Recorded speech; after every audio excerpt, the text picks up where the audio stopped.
For this video I've got a short technical tip that covers a problem that can be fairly common on Subaru Impreza, affecting 2000, 2001 new age Impreza onwards, both STI and WRX.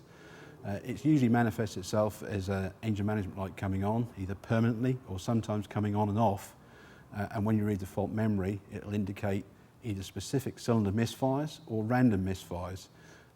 The temptation obviously is to go off and look at things like ignition coils, spark plugs, lean mixtures.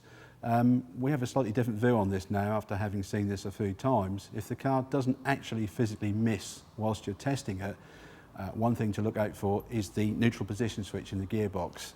Basically a very small detent switch like I've got here in my hand.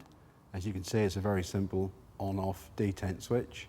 Sits in the side of the gearbox and whether it just detects whether you're in a neutral position or in a gear position. The way we test this switch is through software ourselves. We have a specific software package to log the Impreza information from the ECU, and it will show this switch is either in an on or off position, and obviously we can monitor this driving. Equally, you could simply test it with an oscilloscope. It's going to be a high-low situation on a voltage supply.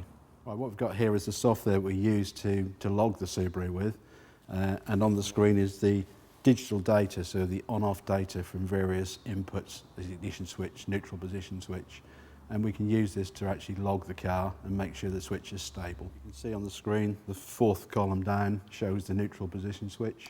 This software is running in demo mode, so obviously the fourth column down is not changing, but normally if you're logging the car you need to observe and make sure that the on-off ratio doesn't change when you're not changing gear. If it does change, then the switch is malfunctioning, and it could be the cause of your misfire codes that are being thrown up. If you're looking at it on a scope, you need to make sure the voltage doesn't change, same principle.